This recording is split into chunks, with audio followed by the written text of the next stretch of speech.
Okay, I'm about to try to do this emergency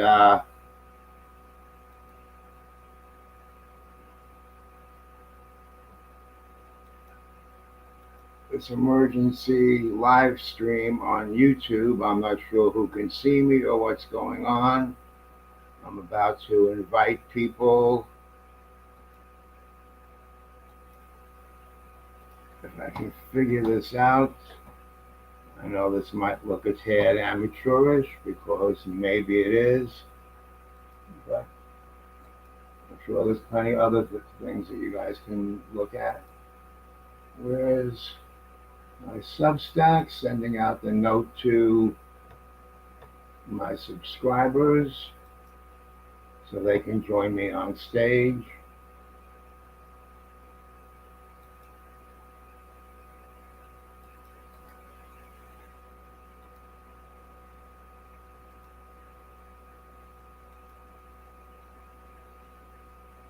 Okay, again, not very fancy, but here we go.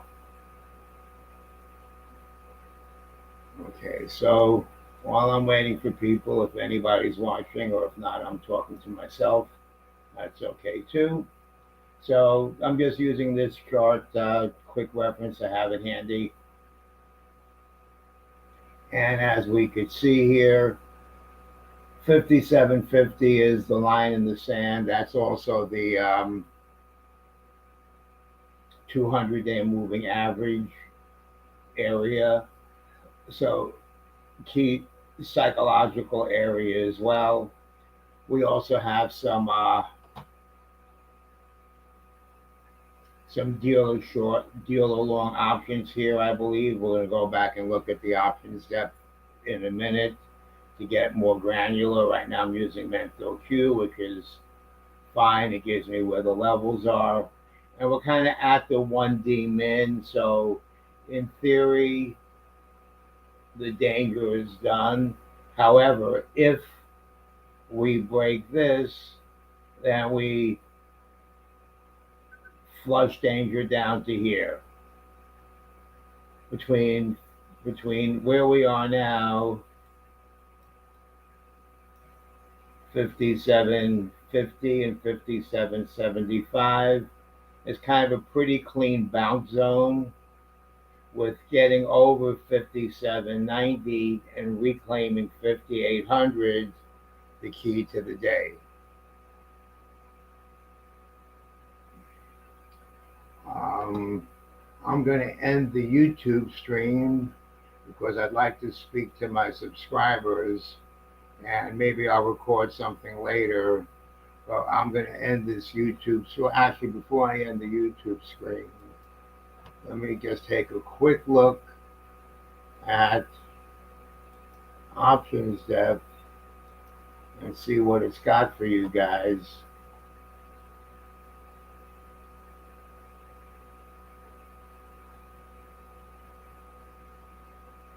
Let's refresh this.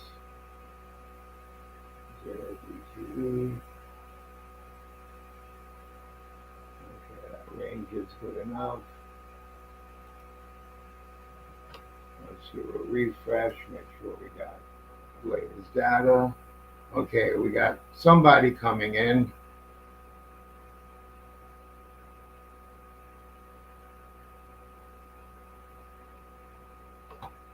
If if anybody wants to jump into the stage and speak, we can do that too. That's fine.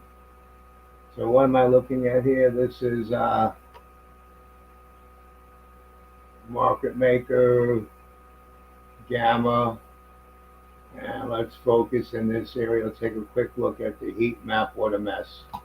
Let me zoom in a little bit on the heat map.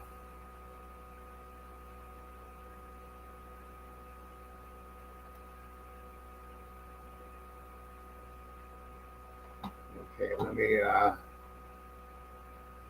I'm not sure if I'm on YouTube or not, but that's okay. Let's see something in chat. Yeah, hey Richard, do you want to jump into voice or not?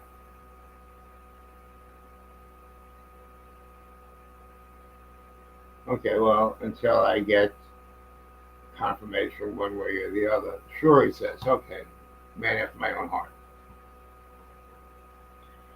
Okay, so current situation, emergency Will Robinson. Let's right now I have positions.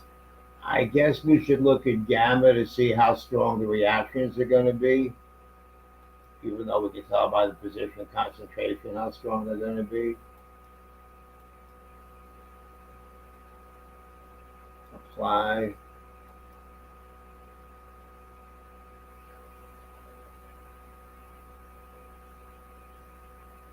Okay, so what do we see here? Real sharp negative gamma at 5,800. Big line round number, no shock, 5790. So here's a sharp target up here, but we have to kind of fight through this. So we have the 50, 75 round number, no shock, mean reverting, choppy kind of thing over here.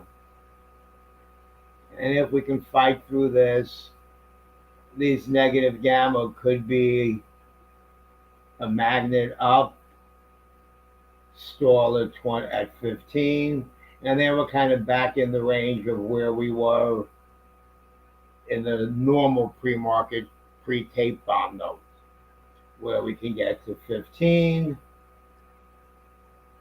market maker long gamma stall between 15 and 50. What was going to be a nice normal bounce zone with this as a magnet, from below magnet up, from above magnet down, balance point right in here, nice clean easy chart. If over, then we're going to stall out at yesterday's high area, and again way it was going to be. If we broke this, we were supposed to kind of sharp move maybe to here and reversal kind of thing. So the 5,800 put buyers are finally rewarded. So now the question is, do they sell them? If they sell them, when do they sell them? Etc. etc. Let's take a quick look at the heat map. No surprise, big heat at 5,800, market maker short, magnet from above, magnet from below. We have this little positive gamma here, which is sort of suppressive, have to get over that. And we have kind of the zone we're in now is kind of where the action is. And the first thing the line in the sand, but for the moment, is 5750, with this being a secondary area. What are we looking at? The line in the sand is 5750. If under, nothing there, market maker short. Down here, 40, and it looks like there's some support at 5725. So that's kind of what we're looking at. Now let me switch gears again to this gear. I don't know if I have the right.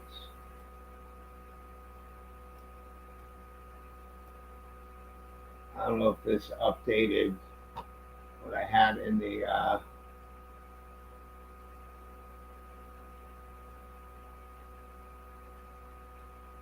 Okay. No, I put a new script in.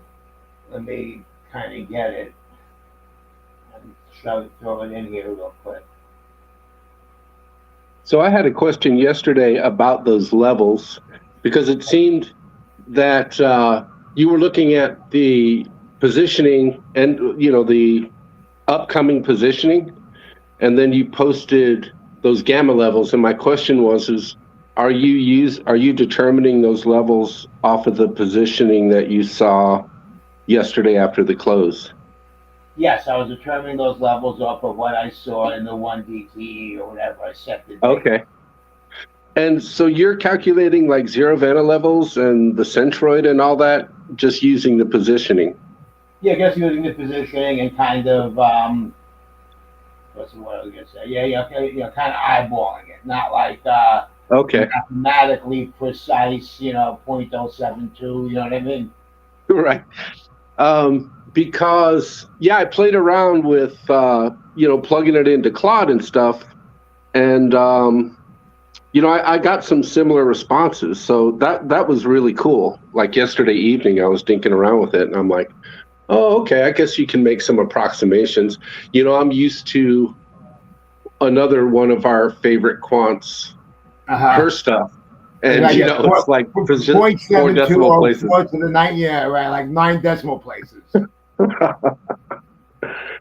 Oh man. And my approach is actually almost the exact opposite. What I tend to do. Let me just see what happens if I do this. Let's just. This was a cute format, but we can always recreate stuff. Uh, was it Control A? Yeah, Control A. Where's delete? Control V. See, like a real computer scientist. I go Control A and Control V and Control C. Okay, so here, this was my quick emergency down and dirty script. And here's acceleration trigger to the downside. Here's where we are. There's where we need to excel. I don't really have anything marked down there. Let me see what the old script has. The old script has the same thing.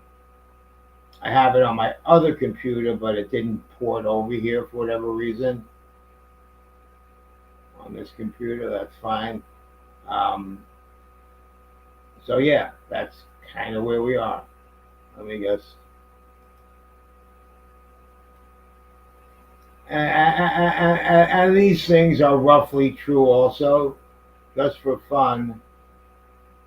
Let's do this. Where do I get the colors? I don't know why I have those crazy colors. Okay, let's forget that. All right, let's just leave it alone. We'll leave bad enough alone. Um, I'll play with it over the weekend. I'll try to refine my trading view skills. And so here we are. There's really not. I wish I had some encouraging words that, oh, this is great, but it's not. And so what's going on here? Let's switch gears to something kind of generic. And let's do a quick around the horn. If nothing else, gets to look at some price action charts. And you see Apple is getting slaughtered. Hold on, Yeah, it's over 3% right now. It looks like 3.5%. Yeah, I think Apple was the eye in the storm. I didn't even read the tweet yet, but I think Trump said something about Apple, and that's kind of what killed. Yeah, everything. Tariffs on phones not made in the U.S. thing. I mean, that's been a news item before, but the market really just was a pretty strong reaction, to say the least. Yeah, took that seriously. AMD. I mean, everything's down. Let's see what our favorite. What's CCJ? What's uranium doing? 'Cause remember Trump tweeted yesterday about uranium, and we got or whatever. They're going to pass a nuclear deal or something, a nuclear bill, and nice move in CCJ. For those of you that were following me a few months ago in other locations, I've been pounding the tables on CCJ for a year. I was pounding the tables when we were down here in April in like below 40 level. And so just to toot my own horn for a second. Okay, back to the mess du jour. You're entitled to flex a little bit, Doc. Just a little bit, once in a while. Right. Humility is the key But I understand humility as an appreciation of acknowledgement of one's assets and one's liabilities, understanding one's humanness and one's relationship to reality. So anyway, I'll stop me. I'll get my psycho spiritual hat off and get back into where we are. Um, dollar. So now the dollar is going up and the treasury is going down.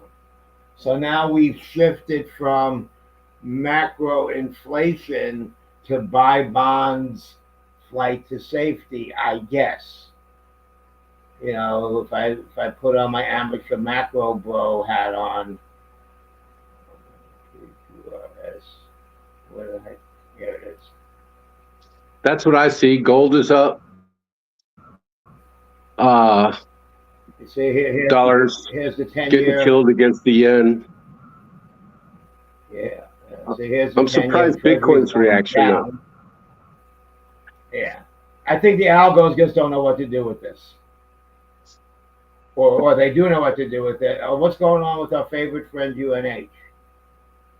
It's actually hanging near 200, near 300, I mean. Okay, so here's the VIX. Let's look at the VIX again. No let up at 25. Let's look at like the real VIX, quote unquote, the futures. Similar pattern. I don't know what if VVIX is going to really show demand right here, right now in the pre-market. I don't think so. I'm not sure how it calculated, but we're back above 100. We've got a VVIX ratio of quick down and dirty math, assuming that the VVIX is correct.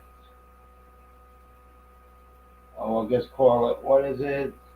We'll call it what? We'll call it 104 divided by, what was VIX, 24-ish? We'll just call it 2487 right now. What is it? Just call it 25. It's like 2492 right now. Call it 25. So we have a 4.16 VVIX VIX ratio, which is fear, which tells us what we need to know. 5 to 7 is normal. When we were in the crazy zone, like in early April, when the world was falling apart, that ratio got near the 2-ish area. That ratio actually got lower in April than it did during COVID. Just because an artifact of the way the ratio is calculated, or whatever. And so right now we're in a pretty, strong reaction. And so now the question is, just like if we just kind of zoom out and think a little more longer term, for lack of a better word, or just kind of try to come up with sort of an if-then going forward. Let's change our time frames a little bit. Let's go back to candles. Let's get the noise off the chart for a second.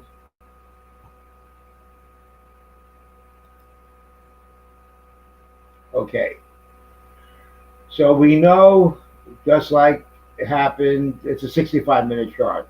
Just like it happened in April when we were over VIX and all that. Once we get out of backwardation, once that starts to stabilize, we start getting this kind of stuff. And so what I'm asking myself, and now that we have a VIX 25, let's just think of what's happening. I'm a market maker and I'm short puts wherever, 5,700, 5,600, doesn't really matter. And their deltas have just grown because of the VIX spike. Again, let's just make up numbers hypothetically. A 10 delta is now a 20 delta. The 6 delta wings are now 10 or whatever deltas. The shift is probably not equal throughout the chain. So if we kind of look at let's just look at T-Dex for a second. T-Dex is tail Dex. 3 standard deviations out of the money. Okay, I don't know if from what's his name? From Scott Nathan's Nathan's. Yeah. index. But I don't know if this updates real time, so we're not going to use that. So we look at how T-Dex is going to, once we open T-Dex move versus Vol I, which is at the money, versus SX, which is 1 standard deviation. We kind of look at those and try to guess the effect on the deltas. And what I'm thinking is with this rehedging that's going on now, if we get some volatility relief, I'm the eternal optimist. If we get some volatility relief, then there could be a possible nice long scalp. Versus if we have an April 2.0 and we go to 30, whatever. Now, if we remember, now let's go back to look at VIX, because although history doesn't repeat, it rhymes. We had the initial 25 spike, like during the March tariff stuff, and we had the 25 in January. So 25 is the normal OMG level. Then we had the whole craziness here. And if you remember, we were in the 30s, 35, whatever.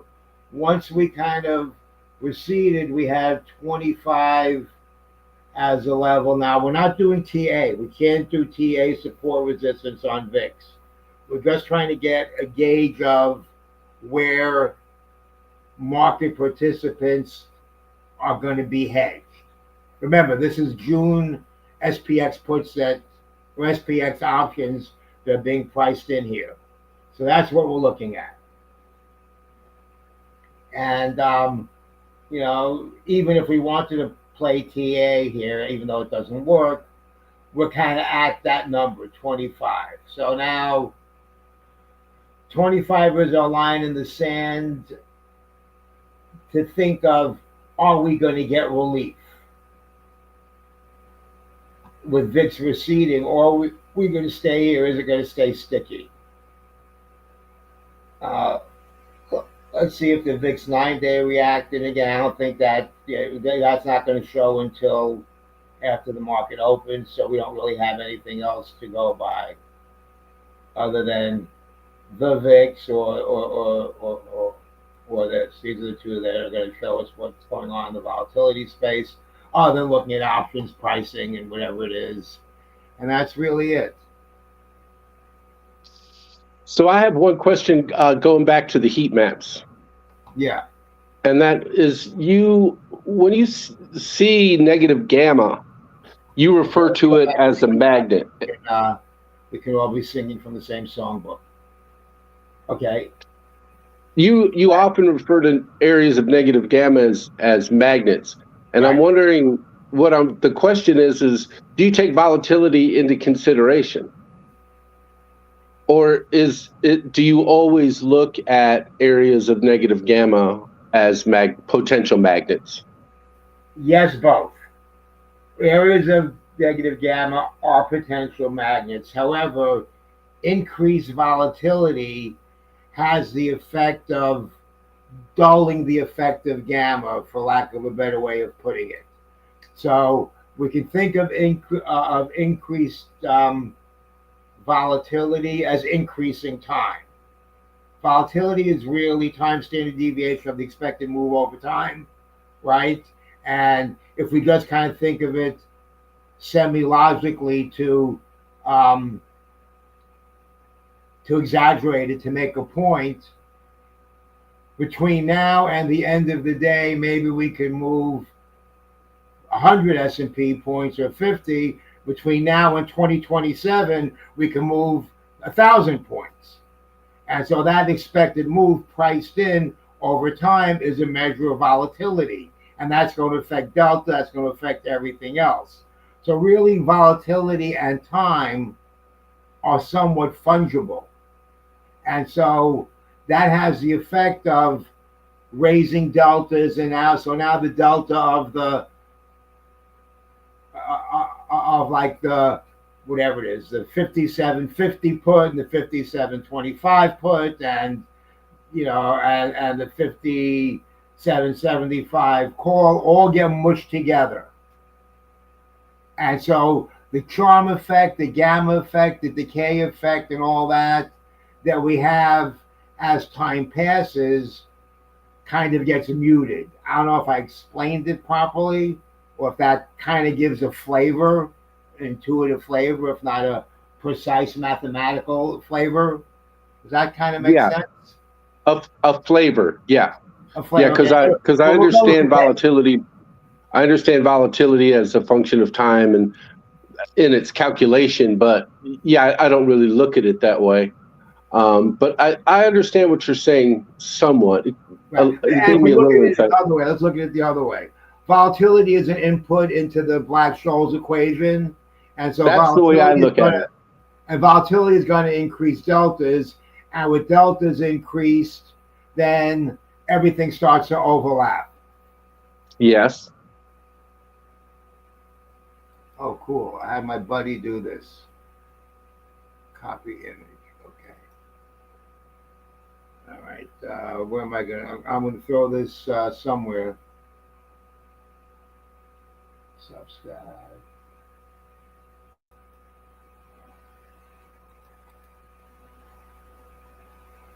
Can we have access to your scripts? I thought I put it in there. If not, I'll put it in a minute.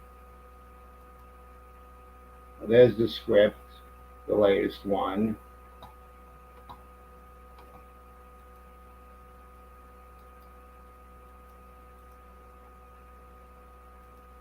And you need to put it in like a generic slot. Here's a little card just to have in front of you. Trying to get handy dandy tools for people to use. I know when we're in the trading pits, stuff gets nasty, you know? And so whatever I can make to help you and to help me, we're in business. And again, this is based on positioning Yeah, this is based on pre-open. yeah, this is based on what we have. Yeah. And okay, Okay. so positioning pre-open, let's take a look at this.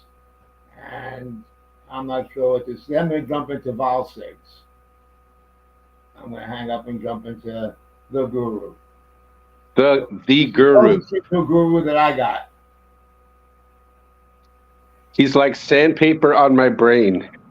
I don't know if this is updating here. I'm saying I don't really see big changes in the markers, which Right. which I would have expected to see. I'm waiting for the open and to see how the positioning changes and all that kind of stuff. Because all we have is a picture from last night. Yeah, that's gonna be the real tell.